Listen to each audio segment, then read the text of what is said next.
Hey everyone, it's Chad Pavel here.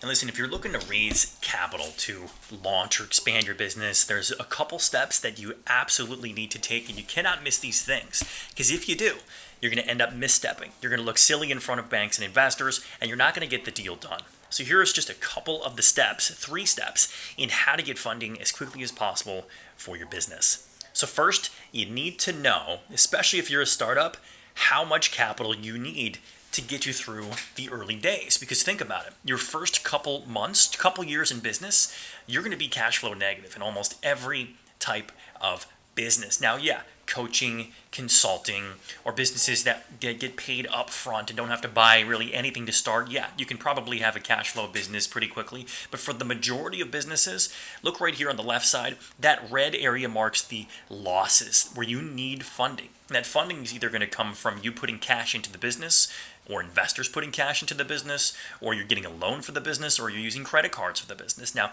no matter what, if you're operationally cash flow negative, that cash needs to come somewhere. If you don't have cash, that means you're either not paying your bills, you're not paying your staff, you're not paying yourself, you're not paying your vendors. So that's why it's so critical to calculate how much capital you have in the bank and make a plan to put that onto paper and then go to your investors and your lenders and share that plan with them. And you need to be really, really clear and realistic with how much money it's going to take to get your business going. The second thing, you need to make a list of all of the different potential investors and lenders. Now, here's what banks want to see. They want to see safe and easy loan applications.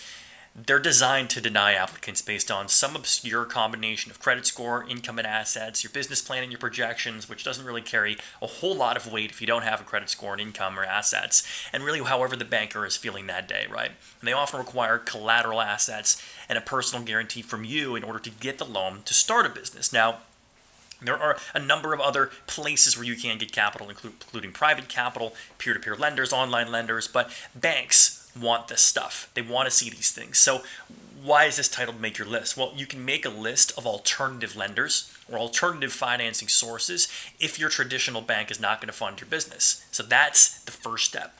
And that's on the debt side. Now, on the equity side, investors obviously want to see serious entrepreneurs, multi-million-dollar business models. They want to see evidence of traction, growing markets, a business plan, financial projections. They want to know what their money's going to get and how you're going to pay them back, right? So if they give you $1, how are you going to give them back $3, $5, or $10, and when? And you need to show them that plan from start to finish. That's so critical to getting your business funded. And an exit plan, meaning how are you going to return capital back to everybody? You either need to sell the business, pay dividends, or IPO. That's almost the only way to get capital out of the business if you don't buy back the shares or buy back the loan essentially and pay it back. So that's what you need to also learn. So make a list of investors who are either private individuals, meaning friends and family, maybe your rich uncle or aunt, maybe your grandfather, maybe someone you've used to work with. Those could be good capital sources for you because they don't require, many times, a review of credit score or a business plan, or they're not going to go through your and background check you, especially if they are your family, your friends. They already trust you and love you. So there are alternatives to banks, and make your list of people you know who could be potential investors for your business. And finally, the third step is close the deal. And so it really goes into about 5 steps. But after you make your plan, you prepare the materials, as I mentioned, which is your business plan, your projections. You need to know how much capital you need to raise. You need to apply and approach people and banks and lenders and online lenders and peer-to-peer lenders and crowdfunding and individuals and business plan competitions. The 5, 10, 20 different areas where you could go get capital. You need to start to get out there and tell people what you want.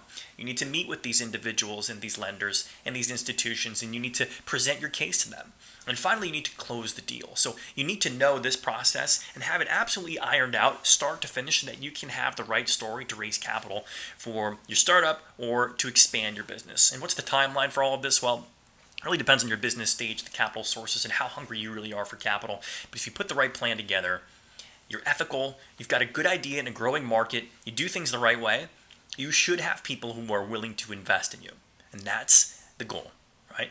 Again, I'm Chad Pavel. If you like this video, subscribe below, like the video, and be sure to check out our website where we're always sharing more and more tips and tricks on capital raising, building a business, saving on taxes, and everything that your current CPA is probably not telling you. So, hope to see you soon.